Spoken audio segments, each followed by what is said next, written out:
مدرسة رسم بالنهار وبالليل شيف، واشتغلت شغلانة كانت بتقول مستحيل اشتغلها، مطبخها كأنه استوديو تصوير بديكوراته وتنظيماته. استبدلت الفرن والبوتاجاز بالاير فراير، وعندها بدل الواحدة 2. كل حاجة بتعملها فيها من حلو وحادق ومشوي ومقلي، وبيطلع احلى واطعم واخف. يمنى ايمن ملكة الاكلات في الاير فراير. ايه حكايتها وازاي اتشهرت بمحتواها ده وغيرت الفكرة عن الاير فراير، ومفاجأة لموقف جوزها من اكلها ده.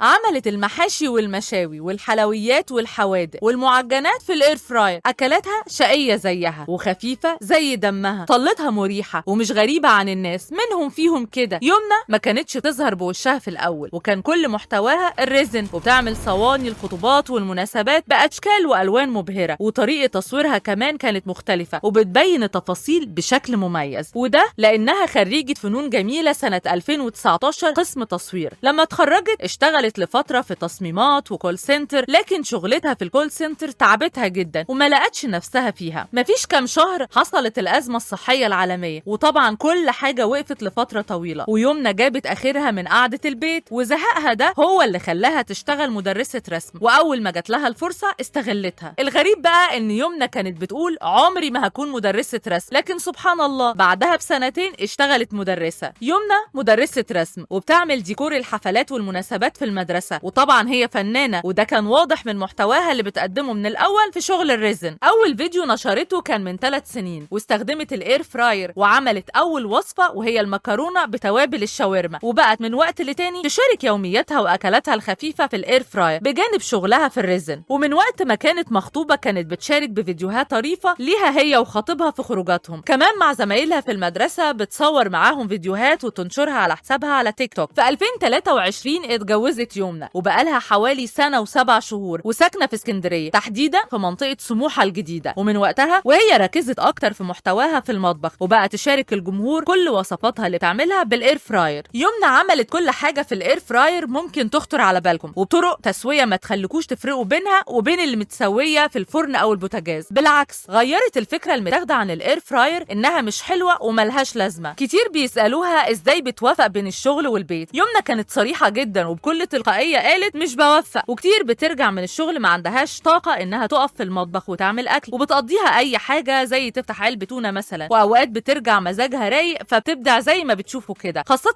ان شغلها كمدرسة رسم مش سهل وفي مدرسة انترناشونال، فطول الوقت حفلات وديكورات. وقالت مش مطلوب مني ابقى سوبر وومن، المفروض ابقى مرتاحة. عشان كده عملت سلسلة فيديوهات وسمتها ماذا تطبخ المرأة العاملة في الايام الشاقة المتعبة. يمنى مش شايفة نفسها شيف، وبتقول انها حد بيحب الاكل وعمايله مش اكتر، وكمان بتحب تشارك جمهورها المقادير وطرق طبخ لاكلها اللي بيكون بسيط وبمكونات مش كتير. هي عندها بدل الاير فراير 2، وكل واحده ليها امكانيات وطرق تسويه مختلفه عن تانية، ومن حبها في اكل الاير فراير اتعرفت بالمحتوى ده، وطبعا هي فخوره انها قدرت تدخل قلوب جمهور كبير باللي بتقدمه وعرفت تاثر ولو جزء بسيط. يمنى ظهرت في برنامج على القناه ال5 وقناه الحياه كمان، عشان كده هي نفسها تعمل برنامج يكون فكرته قايمه على الاير فراير وتعمل كل الاكلات فيه، وخدت رأي الجمهور في الفكرة والكل مشجعها عليها. زوج يمنى زي أي زوج مصري بيحب المحمر والمشمر، وما كانش متعود على فكرة الاير فراير، ولكن حببته فيه وظهر معاها في فيديو وهو على آخره وهو بيقول ربنا يعدي الكريب ده على خير. ايه الجهاز ده؟